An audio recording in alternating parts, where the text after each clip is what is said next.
Kita akan bawakan ahli panel kita untuk menyambung kembali tadabbur kita yang hari ini adalah surah Maryam ayat yang ke-51 sehingga ayat yang ke-60 insya-Allah. Dan kita bawakan kembali kepada anda Al-Fadil Ustaz Muhammad Syahri Abdul Rahman merupakan jurulatih utama Tadabbur Center. Assalamualaikum Ustaz. Waalaikumsalam warahmatullahi wabarakatuh. Sehat alhamdulillah. Dapat kembali bertemu kembali dengan Ustaz. Yes. Supaya tak tertinggal gitunya tadabbur Ustaz. Masih lagi dalam surah Maryam Ustaz Ya benar, alhamdulillah. Maksudnya kita ialah dah lama juga berminggu-minggu dalam surah Maryam ini. Banyak juga cerita-cerita yang ada dalam surah Maryam ini. Dan kabarnya ini adalah mungkin cerita yang terakhir untuk kita nak hidangkan kepada penonton tentang surah Maryam. Tapi sebelum kita nak mula kepada ayat yang ke-51 ni Ustaz, kita nak minta Ustaz murajaah, ulang kaji balik apa yang kita dah bincang pada minggu lepas untuk dapat kesinambungan cerita untuk kita pada minggu ni. Sila Ustaz. Okey, alhamdulillahirabbil alamin wassalatu wassalamu ala rasulillah wa ala alihi wa sahbihi wa barik wa sallim. Alhamdulillah, kita telah bersama dengan 3 kisah dalam surah Maryam, di mana dalam kisah yang pertama kita dipaparkan dengan Nabi Zakaria alaihi salam dan anaknya Yahya alaihi salam. Kemudian kita telah lalu kisah yang kedua dalam surah Maryam, kisah Maryam itu sendiri salamullah alaiha dan anak-andanya Isa ibnu Maryam. Okey, ini kisah yang kedua. Dan kita baru saja lalu pada beberapa minggu lepas kisah Nabi Ibrahim alaihi salam dengan ayahnya Azar, ya. Dan pada pada pagi ni, walaupun nampak gelap Ustaz, nampak macam malam lah. pada pagi ni Ustaz Izmir Faris kita, kita akan bersama dengan 3 kisah yang terakhir daripada 6 kisah dalam surah Maryam. Yang pertama kita akan sampaikan pada anda kisah Musa alaihi salam bergabung dengan Nabi Allah Harun untuk menghadapi Firaun. Singkat dan ringkas sahaja penerangan Allah berbanding kisah 1, 2 dan 3 yang sangat panjang lebar. Kita juga akan bersama dengan kisah Ismail alaihi salam bin Ibrahim, anak pertama kepada Nabi Allah Ibrahim. Dan kita akan ada kisah yang terakhir dan sangat menarik pada pagi ini. Mengapa tiba-tiba muncul kisah Nabi yang kita hafal selepas Nabi Nuh, ya, sebelum Nabi Nuh, Adam, Idris. Masya-Allah. Ya. Jadi kita akan sama-sama singkap apa rahsia muncul tiba-tiba kisah Nabi Idris alaihi salam.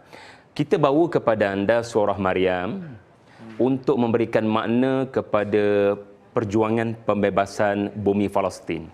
Kita telah paparkan kepada anda tokoh-tokoh yang terdapat dalam kisah 1 dan 2 yang ada kaitan dengan Masjid Al-Aqsa, yang ada kaitan dengan bumi Palestin itu sendiri, nabi-nabi yang saleh.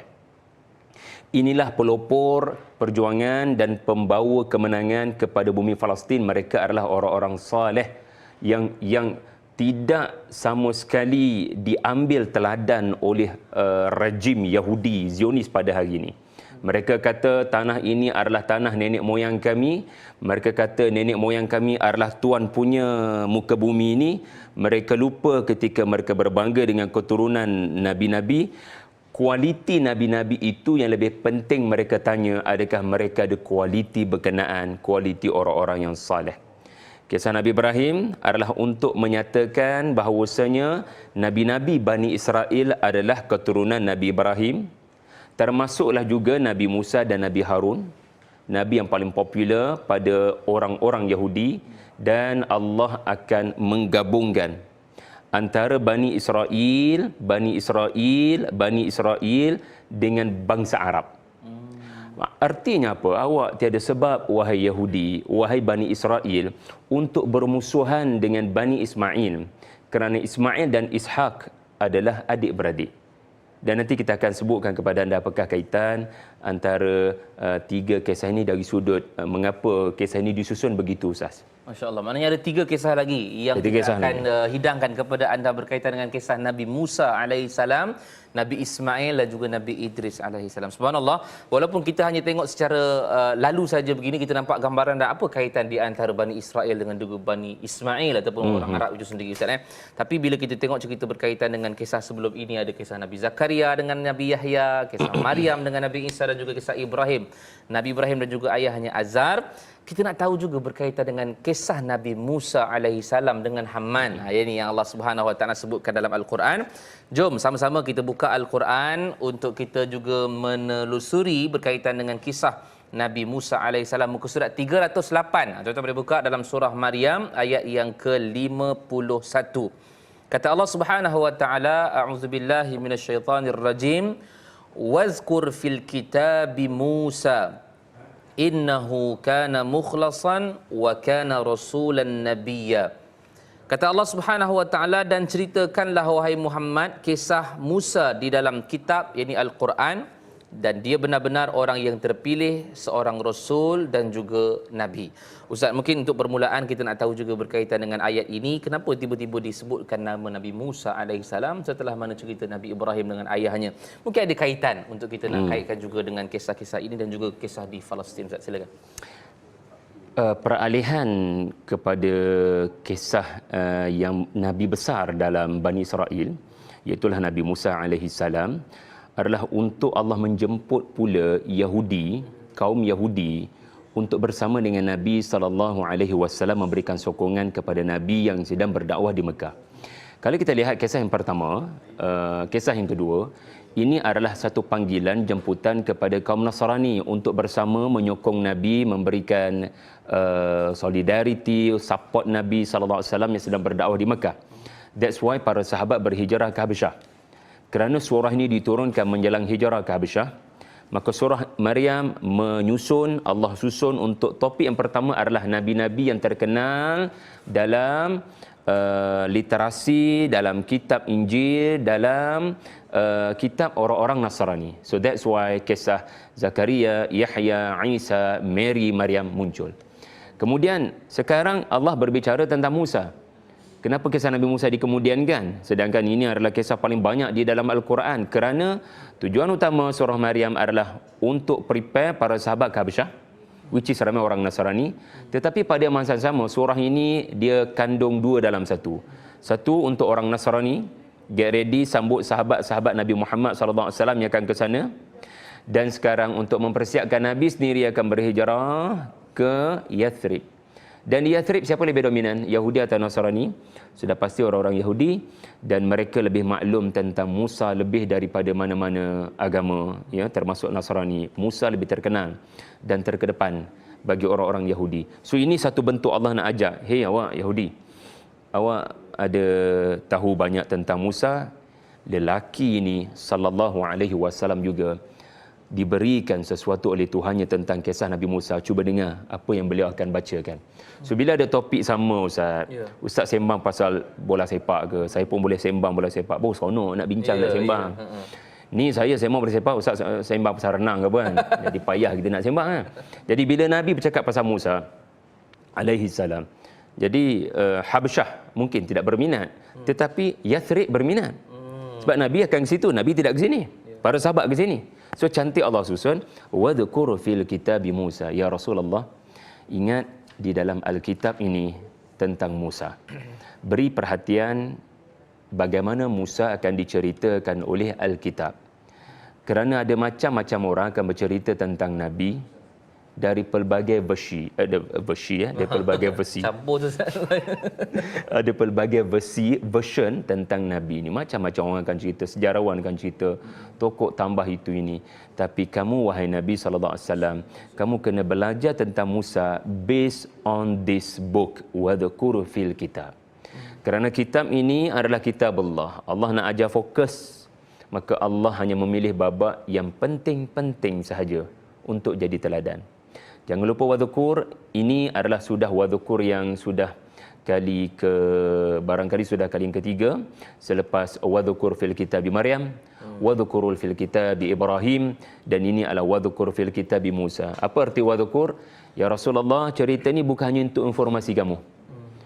Saya tidak boleh hanya membaca cerita-cerita Nabi untuk menambah informasi, hafal dan muntahkan di dewan peperiksaan. Ini bukan tujuan mendidik anak-anak kisah-kisah Nabi. Tujuan didik anak-anak kisah Nabi-Nabi, dan ia adalah rukun iman yang ingat je Ustaz? Rukun iman, yes, yang keempat Ustaz.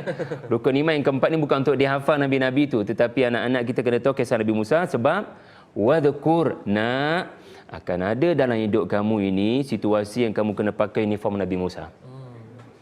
Sebagaimana wadhkur yang lain tu bermaksud dalam hidup kamu, nak, akan ada waktu kamu kena pakai uniform Nabi Ibrahim. Akan ada waktu kamu diuji oleh ayah kamu, maka waktu tu pakai baju Nabi Ibrahim. Ada waktu kamu akan diuji dengan maki hamun orang kepada kamu, maka waktu tu pakai uniform Maryam sallallahu alaiha. Ada waktu kamu putus harapan kepada manusia, hanya kepada Tuhan kamu berharap, masa tu pakai uniform Nabi Zakaria. Dan apabila kamu punyai dosa lampau, orang mungkin ungkit, tapi kamu sudah berhijrah dan kamu ada agenda dakwah, maka kamu kena pakai uniform Nabi Musa. Baginda pernah ada sesuatu terjadi di masa lampau, tetapi Allah menyebut innahu kana mukhlasan. Mukhlasan ini lebih tinggi daripada mukhlis. Mukhlis ni orang yang ikhlas. Mukhlas ni orang yang ikhlas dan terus menerus diikhlaskan Allah, disucikan Allah, dibersihkan Allah, dipilih ataupun filter yang sangat teliti dan rapi sehingga muncul sesuatu yang sangat bermanfaat daripada satu tempat yang kotor. Muncul air susu yang bersih dan putih daripada tangki perut dan najis lembu. Jadi Musa alaihi salam muncul sebagai orang suci bersih daripada istana Firaun. Itu sesuatu yang sangat aneh. Dan Musa ini muncul berkata-kata dengan Tuhannya, satu-satunya Nabi yang berkata-kata dengan Allah, sedangkan baginda pernah ada kes bunuh di masa lampau.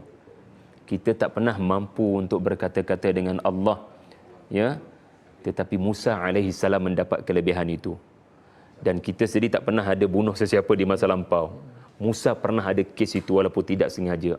Misterinya pemilihan Allah kepada siapa kalangan manusia tertentu ini dia nak beri kelebihan tertentu. Dan menarik, Allah membezakan Rasul dan Nabi di sini. Apa beza Rasul dengan Nabi Ustaz? Kita belajar dulu. Rasul menyampaikan. Rasul menyampaikan, Nabi untuk diri dia. Untuk diri dia. Itulah pun yang kita belajar dulu Ustaz. Tetapi ayat ni nak bagi tahu, Rasul ke, Nabi ke, Quran menunjukkan kedua-dua istilah ini wajib menyampaikan. Cumanya Rasulan ila Fir'aun wa Nabiyan ila Bani Israel. Maksudnya Rasul ini datang untuk misi yang sangat besar, penuh dengan risiko, boleh dibunuh, maka Allah berikan ismah. Ismah ni maksudnya perlindungan daripada bahaya, sebab nak berdepan dengan kuasa rejim paling kuat di dunia ni. Maka Rasul dia punya tugas lebih besar daripada Nabi. Bukan Nabi tu berdakwah pada diri sendiri ataupun menyampaikan wahyu pada diri sendiri. Kalau itu hanya untuk diri sendiri, takkan Allah sebut Nabi-Nabi dibunuh. So Nabi-Nabi, Allah sebut Nabi-Nabi dibunuh, maknanya Nabi-Nabi pun buat kerja menyampaikan. Jadi Rasulan merujuk kepada Musa bercakap dengan Kibti, menyampaikan sesuatu kepada Firaun dan rejimnya. Nabiyan pula merujuk kepada mendidik, mentarbiah, dikurniakan Taurat kepada Bani Israel. Jadi ini sinopsis kisah Musa dalam satu ayat. Ini kira sebagai pendahuluan kepada kita untuk nak menceritakan berkaitan kisah Nabi Musa AS. Dan ini juga satu kira motivasi Ustaz. Mana setelah daripada kisah-kisah Nabi, terlebih dahulu Nabi Ibrahim, kemudian Maryam dengan Nabi Isa, dan juga Nabi Zakaria dan juga Yahya. Ini adalah satu mungkin ialah motivasi buat Nabi kita Muhammad sallallahu alaihi wasallam untuk nak dapatkan mungkin semangat balik untuk nak berdakwah di Mekah. Dan kita nak tahu juga berkaitan dengan kisah Nabi Musa pada ayat yang ke-52 ini, sebab kisah Nabi Musa ni paling banyak dalam Al-Quran Ustaz, dan banyak tempat-tempat yang disebutkan oleh Allah Subhanahu Wa Taala. Dan pada ayat ke-52 Tapi kita nak berhenti rehat seketika Ustaz, insya-Allah. Kita nak berehat seketika insya-Allah. Kembali selepas ini, jangan ke mana-mana. Allahumma salli ala Sayyidina Muhammad wa ala ali Sayyidina Muhammad. Terima kasih kepada anda yang setia menonton kami di TV Al-Hijrah, dan kita masih lagi berbicara berkaitan dengan surah Maryam ayat ke-51 sehingga ayat ke-60 insya-Allah, dan tajuk kita hari ini ialah keimanan bukan hak eksklusif. Dan kita dah bincang tentang ayat ke-51 tadi, permulaan yang Allah Subhanahu Wa Taala suruh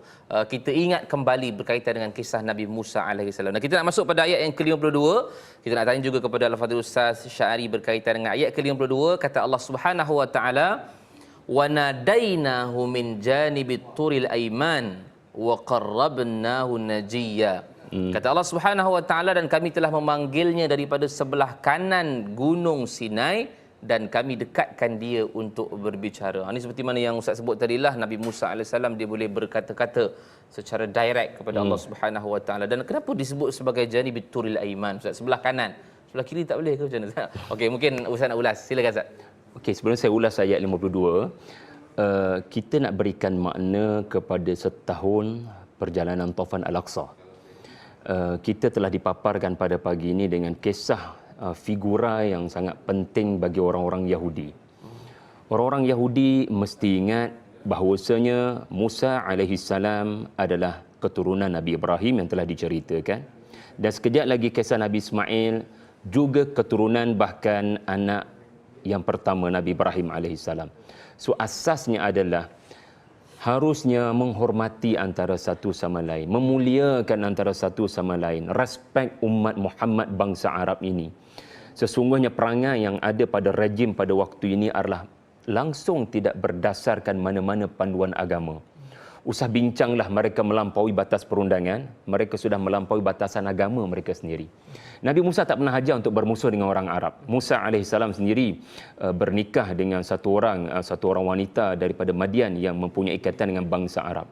Jauhnya perangai mereka daripada Nabi mereka sendiri, Nabi Musa alaihissalam. So, ini adalah surah yang tepat pada masanya, sempena 7 Oktober lah semalam 2024. Kembali pada ayat 52, Allah paparkan dua babak. Kerana Allah nak huraikan dua kalimat tadi, Rasulan Nabiya. So, babak yang pertama, baginda dipanggil Allah dari sebelah kanan gunung Tur Sinin. Ini adalah babak akan huraikan Rasulan. Wa qarrabnahu najiyan adalah babak yang akan menghuraikan Nabiyan. Jadi kalau tadi kita diberitahu Rasulan adalah fasa menghadapi Fir'aun, di mana baginda mendapat wahyu kali pertama di Tur Sinin, yang baginda melontarkan tongkatnya kerana Allah nak latih baginda dengan mukjizat. Baginda diminta angkat tangan, keluar cahaya gilang gemilang di Tur Sinin. Jadi itu babak yang pertama. Wa qarrabnahu najiyya adalah merujuk kepada babak seterusnya nanti, di mana bila Fir'aun tenggelam, tumbang, dan insya-Allah rejim akan tumbang, Allah akan panggil sekali lagi Musa. Dan kali ini Musa lebih dekat dengan Allah, sebab ini bukan kali pertama. Ini kali kedua baginda hadir ke Tur Sinin, dan baginda telah memberikan 40 malam bermunajat kepada Tuhan. 30 plus, bukan puasa 6, okey, 30 plus 10. Nabi Musa menurut surah Al-Baqarah dan surah Al-A'raf bermunajat kepada Tuhannya. Maka tidak pelik bila baginda memperuntukkan bukan satu malam macam kali pertama dulu bersama dengan family. Kali ini adalah 40 malam dengan Bani Israel dekat bawah tu, and then depa pergi sembah Samiri semua tu, lembu patung Samiri. Waktu inilah Allah menyebut wa qarrabnahu najiyya. Kami dekatkan Musa ini sedekat-dekatnya, dan baginda dapat melakukan najiyah. Kalau anda masih ingat, kalimah najiyah ini pernah muncul kepada Nabi Zakaria. Ya, di mana Allah menyebut perihal Nabi Zakaria idnada rabbahu nidaan. Dan di sini Allah menyebut satu lagi kualiti munajat dengan Allah, iaitulah kualiti najiyah Nabi Musa.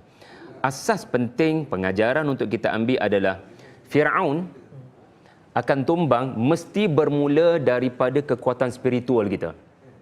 Ayat 52 ini menceritakan Musa alaihissalam diberikan kekuatan di Tur Sinin.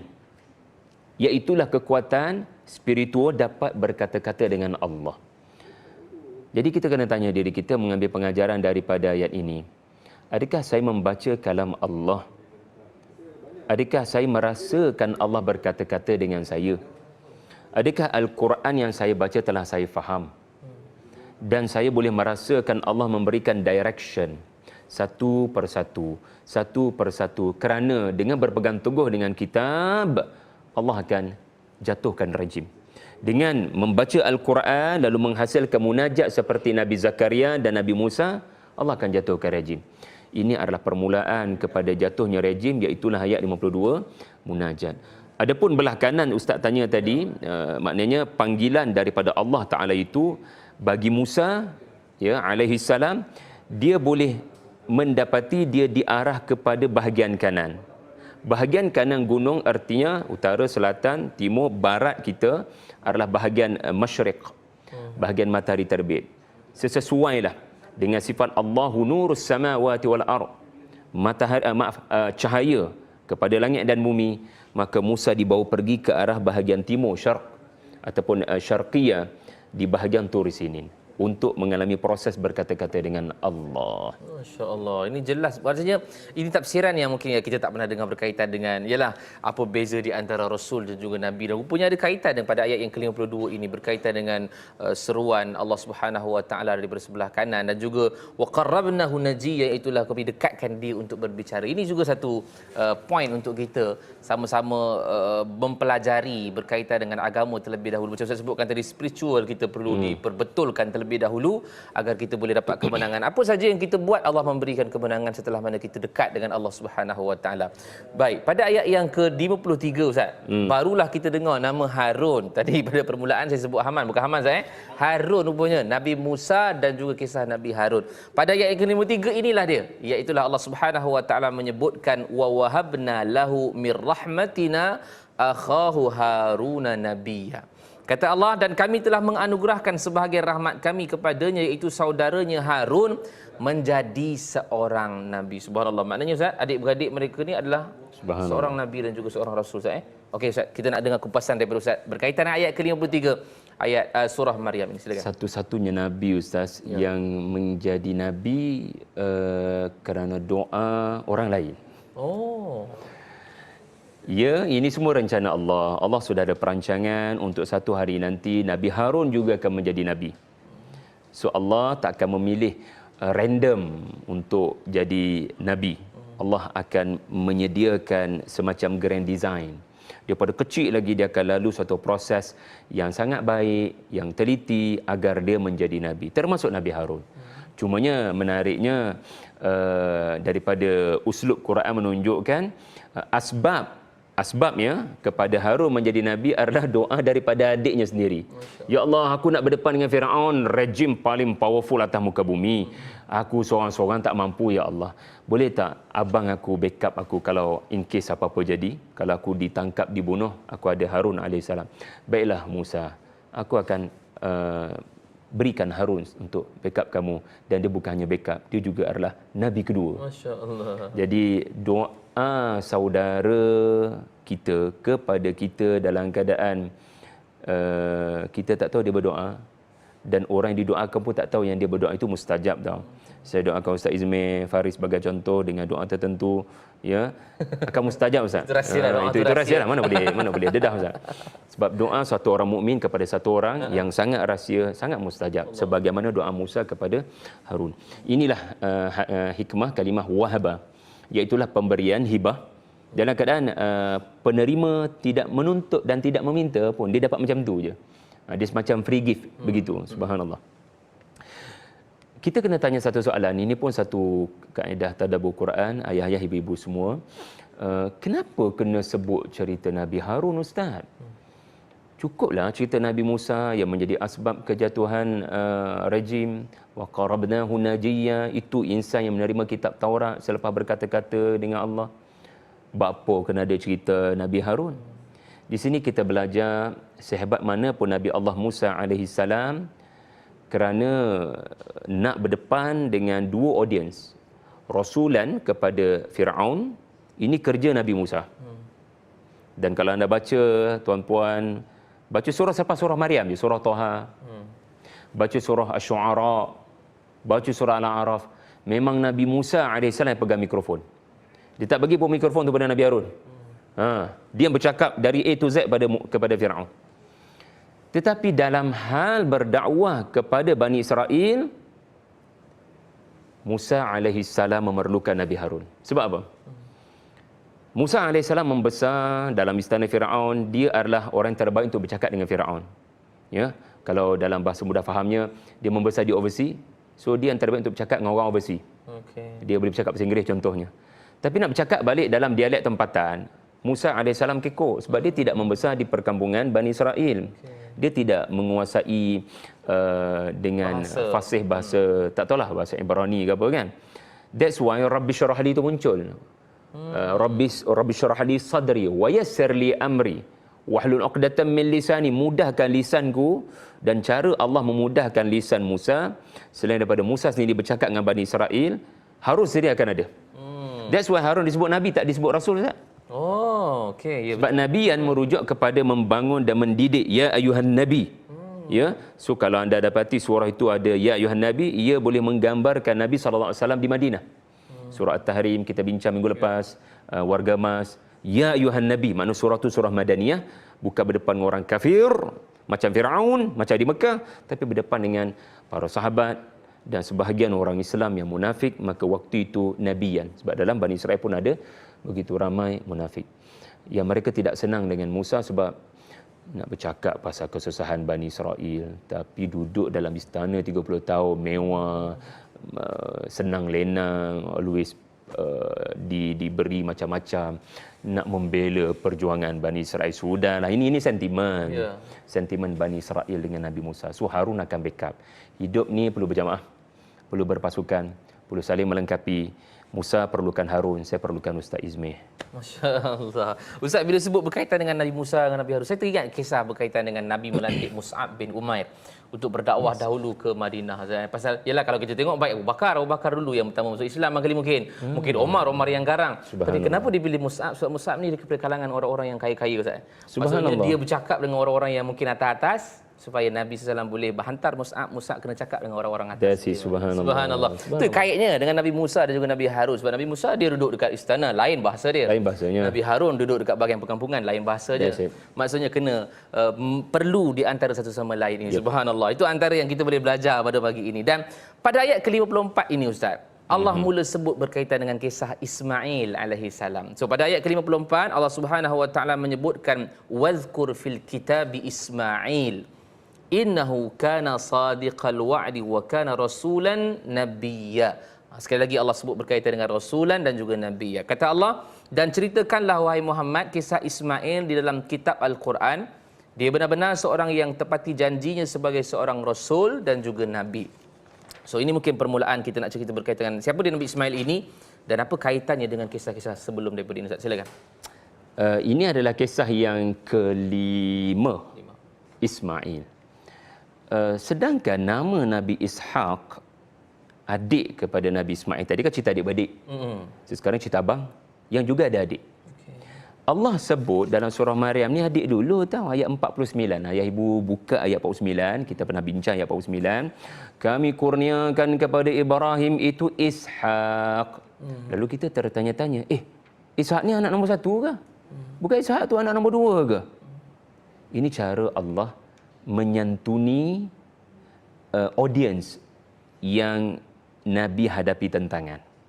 Kerana Nabi menghadapi tentangan daripada Quraisy dan juga Yahudi di Yathrib, maka Allah nak jinakkan hati Yahudi dengan mengurangkan titik perbezaan tetapi mewujudkan titik persamaan. Dan antara titik persamaannya adalah Muhammad bercakap tentang Ishaq, our grandfather. Wow, ini menarik. Rasanya boleh sembang lebih lanjut. Allah tidak cerita lagi Ismail. Bukan sebab Ismail alaihi salam itu kurang darjat, tidak. Bahkan kejap lagi anda akan dapat lihat Ismail punyai gelaran yang menunjukkan dia lebih tinggi daripada adiknya. Tetapi kenapa Allah kemudiankan cerita Ismail? Allah letak jadi kisah nombor 5. Sedangkan kisah Ishak duduk dalam kisah ayah dia, kisah nombor 3. Sebab ini adalah fannun, seni Al-Quran menyantuni audiens pada waktu surah ini diturunkan. Kerana kat depan-depan ni budak-budak nakal, okey, masa zaman Nabi namanya Yahudi, maka tokoh yang dipaparkan adalah tokoh yang dikagumi oleh budak-budak nakal ni. So cerita tu dibawa, iaitulah kamu suka Musa, aku bawa cerita Musa. Dan kerana Ishak anaknya adalah Yaqub, so Yahudi sangat bangga dengan Bani Israel, Bani Yaqub, so aku bawa cerita Ishak dulu. And then plot twist berlaku. Kisah Ismail ini menunjukkan plot twist, iaitulah, ingatkan Allah tak sebut langsung Ismail, rupa-rupanya Allah sediakan season 2. Rupanya season 2 dia zoom in. Rupanya disangkakan season 1 Ishak je anak Ibrahim, rupanya dia anak yang pertama. Biasalah filem Ustaz, kita ingat anak tu seorang je Ishak. Rupanya dia ada abang. Rupanya hujung sekali ada abang. Abang dia muncul pada. Ya Allah, tak sangka ada abang dia. Biasa cerita macam tu kan. Wadhkur, yang keseterusnya makna ya Rasulullah, akan ada waktu kamu kena pakai uniform Ismail. Dan saya percaya orang-orang Gaza yang merupakan bangsa Arab Bani Ismail sangat perlukan ayat 54. Sebab apa? Ini uniform yang mereka kena pakai pada waktu ini, kerana selepas setahun genosid, tidak ada sebarang tanda-tanda ceasefire, tidak ada sebarang tanda-tanda keadaan akan jadi lebih baik. Maka apa yang mereka perlu ada pada waktu ini, kita doakan mereka diberikan kekuatan sadiqal wa'd. Sadiqal wa'd, meyakini janji Tuhan untuk kurniakan syahid kalau mati di jalan Allah. Ismail, bila ayahanda berkata, tafsiran ayat 54 ini, ayah ibu boleh lihat dalam surah As-Saffat ayat 37 dan ke atas. So tafsiran ayat itu ada di tempat lain. Tetapi sadiqal wa'ad ni artinya, saya akan menunaikan janji saya pada ayah untuk saya berikan leher tengkuk saya kepada ayah. Kalau itu yang Allah perintahkan, saya bersedia untuk dikorbankan. Dan Nabi Ismail mention insya-Allah. Insya-Allah maknanya awak berjanji. Dan sekarang ayatnya kata kualiti Nabi Ismail adalah dia menepati janji. Ayah akan mendapati saya dari kalangan orang-orang yang sabar. So baginda sudah bersiap sedia untuk mati di jalan Allah.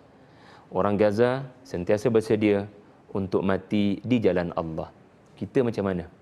Selepas setahun, apa orang Gaza ajar pada kita? Adakah kita sentiasa tahu apa itu alam selepas kematian? Selepas setahun genosid ini berlaku, adakah kita faham apa fadilat mati syahid? Jadi semua perkara-perkara ini adalah refleksi kita lah daripada ayat-ayat Allah. Dia ada kaitan juga Ustaz. Maksudnya Al-Quran ini bukanlah semata-mata diceritakan kisah terdahulu sahaja, tapi dia sebagai cerminan juga untuk zaman ini. Untuk kita ambil jugalah, walaupun zaman Nabi Allah turunkan Al-Quran untuk Nabi. So waktu itu zaman Nabi nak berdakwah. Dan hari ini mungkin untuk cerminan kita pula lah. Mungkin saudara-saudara kita yang ada di Palestin juga untuk nak dapatkan kisah yang seperti mana Nabi Ismail yang Ustaz sebutkan tadi itu, ada sadiqul wa'd, untuk percaya apa yang dijanjikan oleh Allah Subhanahu Wa Taala itu kan. Ustaz, kita nak sambung lagi berkaitan dengan ayat yang ke-55 ini, yang mana kata Allah Subhanahu Wa Taala, wa kana ya'muru ahlahu bis-salati waz-zakah wa kana 'inda rabbih mardiya. Kata Allah, dia menyuruh keluarganya untuk mendirikan solat dan menunaikan zakat, dan dia seorang yang diredai di sisi Tuhannya. Maknanya Ustaz, zaman Nabi Ismail lagi dah ada solat. Betul, ada zakat. Ini yang menjadi pertanyaan kepada kita. Ada zaman Nabi Ismail solatnya, zaman Nabi Ibrahim solatnya. Maksudnya kat sini kita nak cerita ini perintah Allah beri kepada Nabi Ismail AS. Lanjutan Ustaz, silakan. Sebab itu Nabi Ibrahim alaihi salam, ayah kepada Nabi Ismail, boleh dianggap sebagai bapa pembangunan Islam tu sendiri, ataupun JAKIM, Jabatan Kemajuan, bapa yang memaju. Sebab huwa sammakumul muslimina min qablu wa fi hadha, dialah Ibrahim yang menamakan syariat dan agama ini Islam. Sebab rupa-rupanya kita maklumlah haji daripada Nabi Ibrahim, manasik. Puasa pun ada kaitan dengan Nabi Ibrahim, sebab baginda berdoa agar Allah datangkan seorang rasul daripada keturunan Ismail. Dan bila Nabi dinobatkan sallallahu alaihi wasallam sebagai rasul pada malam 17 Ramadan, yang kita kemudian hari menjadi ibadah puasa dalam 30 hari berkenaan. Zakat tu Ismail mewarisi syariat zakat daripada siapa? Kalau bukan daripada perintah ayahnya, kalau bukan daripada Allah menyebut kepada ayahnya Ibrahim alaihissalam. Wa kana ya'muru ahlahu bis-salati waz-zakati wa kana 'inda rabbih mardiyah. Tuan-tuan, cerita Nabi Ismail ini tak banyak dalam Quran. Tiba-tiba kita diberitahu dalam ayat ini sahaja, dalam surah ini sahaja, Ismail sangat mengambil berat perihal family dia. Ya'muru di situ fi'il mudhari', maknanya konsisten. Setiap waktu ayah menjalankan tugas memastikan anak isterinya semayang dah belum, zakat dah belum, hubungan dengan Allah dah belum, hubungan dengan manusia macam mana. Jadi sentiasa konsisten baginda memelihara keluarga daripada kerosakan hubungan dengan Allah, iaitulah solat, dan kerosakan hubungan dengan manusia yang disimbolikkan daripada zakat. So nampak tak tema surah Maryam adalah membangunkan keluarga? Hanya pada cerita Nabi Ismail, kita dah boleh tahu ini adalah surah yang sangat menekankan pembangunan kekeluargaan. Daripada awal surah cerita ayah dengan anak, ibu dengan anak, anak berdepan dengan ayah, dan tadi cerita adik-beradik. Semua ini adalah soal membina generasi. Kalau nak bebaskan bumi Palestin, ia mesti bermula daripada bertenang dengan apa yang berlaku. Ada waktu kita buat short term plan, ada waktu long term plan. Buat sesuatu kepada anak-anak kita di rumah. Bangunkan kualiti dia orang. Ini perintah. Maksudnya walaupun Allah Subhanahu Wa Taala bukan menggunakan fi'il amar, tapi fi'il mudhari itu ialah menunjukkan bahawa sentiasalah kita menyuruh anak-anak atau ahli keluarga kita tentang solat, zakat, mungkin jadi dari sudut aurat, penutupan aurat dan juga perkara-perkara yang ma'ruf. Ustaz, kita nak masuk pada ayat 56 ini dah mula Allah Subhanahu Wa Taala sebut berkaitan dengan Nabi Idris alaihissalam, kisah yang ke-6 dalam surah Maryam ini. Tapi Ustaz, kita nak berhenti sekali lagi Ustaz. InsyaAllah kembali selepas ini kita akan cerita berkaitan dengan Nabi Idris. Jangan ke mana. Baik, terima kasih kepada anda yang setia menonton kami di TV Al-Hijrah, dan kita nak terus pada perbincangan kerana ini adalah blok yang terakhir kita untuk bicarakan tentang surah Maryam dengan kita punya panel hari ini, iaitu penjemputan kita Al-Fadhil Ustaz Muhammad Syahri Abdul Rahman Jurati Utama Tadabbur Center. Dan Ustaz, pada ayat ke-56 Allah Subhanahu Wa Taala dah mula menyebutkan kalimah ataupun nama Nabi Idris alaihissalam. Seperti mana yang Allah Subhanahu Wa Taala sebutkan dalam ayat ke-56, wazkur fil kitabi Idris innahu kana siddiqan nabiyya. Kata Allah, dan ceritakanlah wahai Muhammad kisah Idris di dalam kitab Al-Quran, sesungguhnya dia seorang yang sangat mencintai kebenaran dan seorang nabi. Sekali lagi Allah sebutkan ialah perkataan Nabi, Ustaz. So mungkin cerita kita tentang Nabi Idris yang Ustaz nak sampaikan kepada kita yang tak banyak diceritakan juga dalam Al-Quran, Ustaz. Silakan. Allahumma salli ala Muhammad. Nabi Idris masa kita remaja dulu, masa belajar di sekolah, memang kita telah menghafal baginda sebagai Nabi selepas Adam alaihissalam dan sebelum Nuh alaihissalam, dan ramai para ulama muktabar yang kita kena hormati memberikan pandangan sebegitu dan kajian dalil-dalilnya. Ini satu lagi pandangan. Kerana pandangan ini berdasarkan bagaimana Quran membentangkan sendiri nama Idris. Kalau kita lihat dalam surah Maryam, nama Idris alaihissalam, nama Nabi ini muncul selepas nama Nabi Ismail. Kan? Kita bincang tadi Ismail. Yeah. Selari dengan itu surah Al-Anbiya ayat 85. Ayah ibu boleh buka muka surat 329. Pada ayat 85 surah 21 ni sama juga. Allah menyebut wa Ismail wa Idris wa dzal kifl kullum minas sabirin. Menarik, Allah sebut Idris selepas. Kalau kita ikut hafalan kita, ini sebelum Nabi Nuh. Tapi bila Quran konsisten di dua tempat setakat ini menyebut Idris datang kemudian. Jadi kita kena pertimbangkan satu lagi pandangan yang dikemukakan oleh para ulama, dan kajian mereka mendapati Idris ini adalah Nabi yang datang kemudian selepas Ismail punya era. Sebab itu Maryam mempersembahkan kisah ini selepas Ismail. Dan dalam surah Al-Anbiya juga Allah menyebut selepas Ismail sebelum Zulkifli. Dan penyebutan Idris dan Zulkifli menunjukkan baginda sebagai Nabi Bani Israel. Jadi mungkin baginda adalah salah seorang Nabi besar dalam kalangan Nabi-Nabi Bani Israel. Maknanya bukan sebelum Nabi Nuh, tetapi Nabi Bani Israel yang berfungsi daripada Palestin. Dan dalam surah Al-Anbiya ini, kullu minas sabiri, makna Idris ini adalah Nabi yang sangat sabar. Sabar artinya apa? Ujian yang sangat berat. Cuma ini cabaran kita, Ustaz. Kita tak tahu banyak maklumat tentang Nabi Idris daripada Quran maupun daripada hadis. Tetapi Quran dah cukup sebenarnya memberitahu memang baginda ditimpa ujian besar macam Nabi Ismail. Sebab itu nama Ismail disebut dulu sebagai ketua orang-orang Sabah. Bila Allah sebut nama Ismail terlebih dahulu, bukanlah sekadar menunjukkan kronologi, tetapi menunjukkan juara carta. So ayat 85, siapa pemenang pingat kesabaran? Ismail nombor 1. Idris nombor 2. Maknanya seolah-olah ada cerita Idris yang mirip Nabi Ismail. Cuma kita tak tahu. Ujian yang berat, ujian yang sangat berat. Jadi kalau sabirin adalah surah Al-Anbiya, tapi dalam surah Maryam, apa kualiti Nabi Idris? Allah tak sebut sabirin, Allah sebut siddiqan nabiyya. Nak tanya, siddiqan nabiyya ni kualiti siapa tadi? Nabi Ibrahim. Ini menunjukkan lagi kepada kita Idris mengalami ujian seperti Nabi Ibrahim. Sebab Nabi Ibrahim alaihissalam, tuan-tuan rujuk ayat 41, Allah menyebut siddiqan nabiyya. Betul atau tidak? Ayat 41, siddiqan nabiyya. Tiba-tiba Nabi Idris disebut ada juga kualiti ini. Wow. Ini menunjukkan ada sesuatu terjadi kepada Nabi Idris yang macam ujian Nabi Ibrahim alaihissalam. Tak ada orang boleh beat ujian Nabi Ibrahim. Baginda ujian sangat luar biasa. Tetapi Idris mungkin ada beberapa ujian Nabi Ibrahim menimpa hidupnya. Jadi kita tak tahu banyak cerita Nabi Idris, tetapi sekurang-kurang kita diberikan hint dengan membandingkan dengan Nabi Ismail apa cerita, Nabi Ibrahim apa cerita. Dan dalam tafsir Al-Azhar, Buya Hamka menyatakan sokongannya kepada pandangan Al-Allamah Said Tantawi, kemungkinan Osiris yang membawa Egyptologi, membawa kemodenan, membawa pembangunan ilmu kepada orang-orang Mesir, itu disyaki Idris.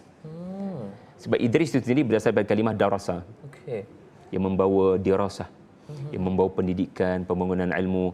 Maka boleh dikatakan beliau ini tokoh reformis kepada Bani Israel.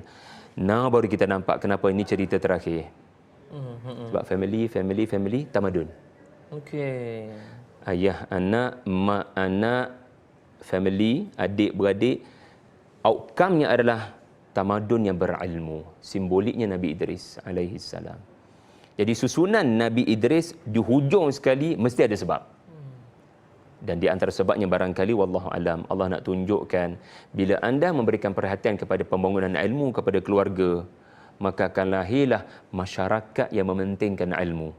Sebagaimana zaman Bani Israel dahulu dipimpin oleh Osiris ataupun dipimpin oleh Nabi Idris alaihi salam. Jangan lupa dalam peristiwa Mi'raj. Dalam peristiwa Mi'raj, Nabi Idris yang ditemui di langit yang keempat telah memanggil Rasulullah sallallahu alaihi wasallam marhaban bin nabiy salih wal akh as-salih. Sedangkan Nabi Ibrahim memanggil Rasulullah marhaban bin nabiy salih wal ibni as-salih. So kalau anda lebih tua, jauh jarak daripada Nabi sallallahu alaihi wasallam, maka wajar dipanggil selamat datang anak anda ke langit yang ketujuh. Jadi beberapa nabi memanggil Rasulullah sebagai anak anda. Idris kan lebih tua daripada Nabi Ibrahim. Lagi patut memanggil anak anda. Tapi Idris tak panggil anak anda. Idris memanggil Rasulullah saudaraku. Seolah-olah ialah macam satu level perjuangan, tak adalah jauh sangat daripada aku. So Bani Israel mungkin adalah pandangan yang mungkin kita boleh pertimbangkanlah. Wallahu a'lam. Ini baru. Saya ingat bukan saja baru bagi kita, baru juga bagi kita semua yang sedang menuntut ini. Sebab kita faham bahawa Nabi Idris AS ialah Nabi-Nabi yang awal. Tetapi bila ialah dibawakan dan dibukakan juga pandangan-pandangan ulama-ulama yang lain mengatakan bahawa ia boleh juga diterima pandangan itu dengan sebab ada perkataan-perkataan yang Allah sebutkan. Sebab Al-Quran bukan manusia yang susun. Ini adalah Allah yang susun. Dan pastinya Allah susun itu bukanlah saja-saja. Pasti ada sebab kenapa Allah susun begitu. Baik, ayat yang ke-57 Allah mengatakan bahawa warafa'nahu makanan 'aliyya. Ayat ke-57 Allah kata Allah mengangkat dan kami telah mengangkatnya ke martabat yang tinggi. Maknanya Allah mengangkat Nabi Idris ke macam mana Ustaz? Silakan. Ayat 57 kita tidak perlu pelik kalau Idris itu simbolik kepada keilmuan, pembangunan, tamadun. Ada sahaja ayat Al-Quran dalam surah Allahumma salli ala Muhammad dalam surah Al-Mujadilah, yarfa'illahu alladhina amanu walladhina utul ilma darajat. Allah mengangkat darjat orang-orang berilmu. That's why ayat 57 kami angkat darjatnya. Segelintir kita kalau baca terjemahan mungkin beranggapan apa yang berlaku kepada Nabi Idris sama dengan apa yang berlaku kepada Nabi Isa alaihi salam, diangkat naik ke langit. Jawapannya tidak. Sebab kalau naik ke langit, dia akan ada ilah. Wa rafa'nahu ila makanin aliyyin. Aliyyin. Tetapi di sini tak ada ilah. Sebab kalau kita tengok dalam Quran konsisten Allah guna ilah pada menunjukkan pergerakan fizikal naik ke atas. Pergerakan fizikal naik ke atas. Contoh surah An-Nisa ayat 158, bal rafa'ahu Allahu ilaih. So ada perkataan ilah naik ke atas. Surah Ali Imran ayat 55, inni mutawaffika wa rafi'uka ilayya. So rafa'a ilah. Kat sini tak ada ilah. Jadi para ulama sebahagian seperti Dr. Fadal Hasan Abbas menyatakan ia bahasa kiasan pada menunjukkan ketinggian ilmu pada Idris, menjadikan darjatnya sangat tinggi di sisi Allah. Beliau, kata Ibnu Ashur pula, memperkenalkan keadaan-keadaan memakmurkan bandar, disiplin ilmu yang pelbagai, kaedah penulisan, matematik. Wow. So tak pelik orang macam ni diangkat Allah martabatnya. Jadi ini satu yang menariklah untuk kita pelajari. Masya-Allah. Maknanya angkat itu adalah angkat martabat. Angkat martabat. Darjat. Kedudukan. Bukanlah ceritanya mengatakan angkat sampai ke langit naik seperti Nabi Isa, tidak itu ya. Ustaz, ayat ke-58 ujung ni mungkin kita nak ceritakan sikit berkaitan dengan kisah juga yang Allah Subhanahu Wa Taala sebutkan, ulaikal ladzina an'ama Allahu alaihim minan nabiyyin min dzurriyyati Adam wa mimman hamalna ma'a Nuhim wa min dzurriyyati Ibrahim wa Israil wa mimman hadaina wajtabaina idza tutla alaihim ayatul rahmani kharru sujjadan wa bukiya. Panjang Ustaz ayat ini. Allah kata mereka itulah orang-orang yang telah diberi nikmat oleh Allah, iaitu daripada golongan para nabi, daripada keturunan Adam, dan daripada orang yang kami bawa di dalam kapal bersama Nuh, dan daripada keturunan Ibrahim dan Israel, dan daripada orang yang telah kami beri petunjuk dan telah kami pilih.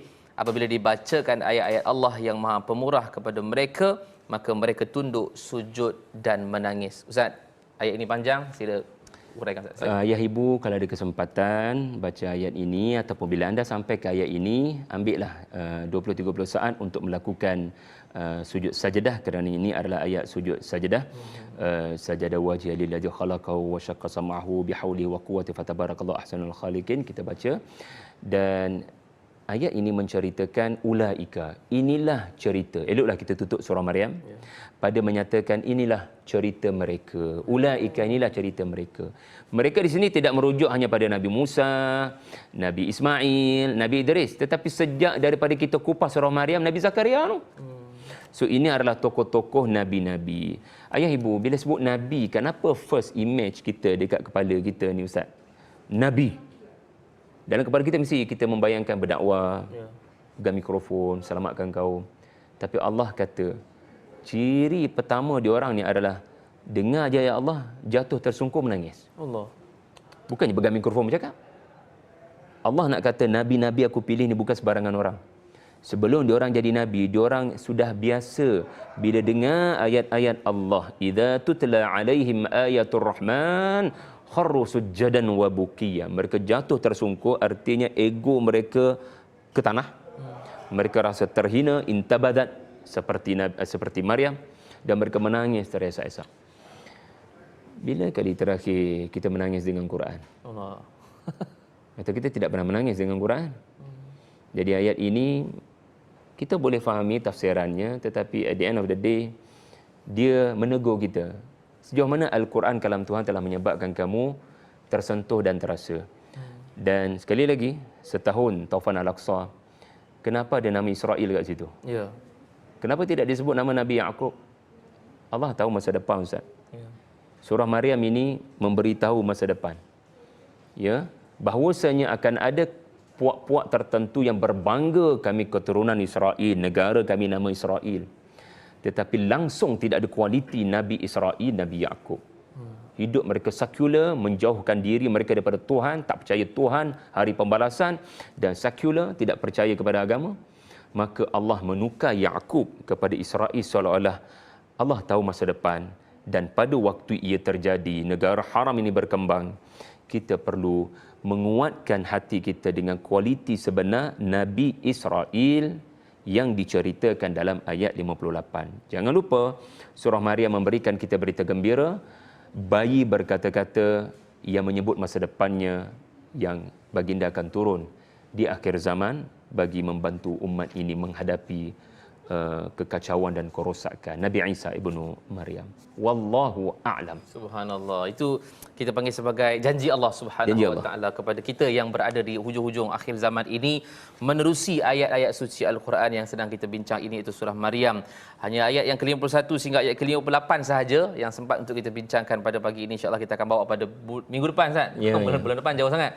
Minggu depan insyaAllah kita akan sambung lagi tentang tadabbur surah Maryam ini. Di hujung, Ustaz, mungkin Ustaz nak war-warkan juga kepada kita tentang buku, Ustaz, di bawah teduh kisah-kisah Al-Quran. Jadi kita telah lalu 6 kisah ya dalam surah Maryam, dan ini adalah karya sederhana daripada saya untuk ayah ibu belajar macam mana nak tadabbur daripada kisah-kisah Quran.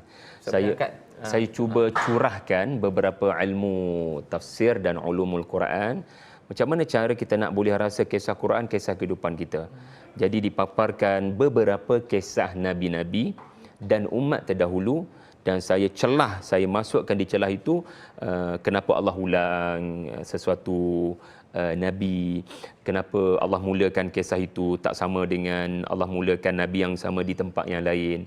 Jadi boleh dapatkan karya ini ayah ibu semua di OnPay, paradigma ibarah, dengan harga hanya RM40 sahaja.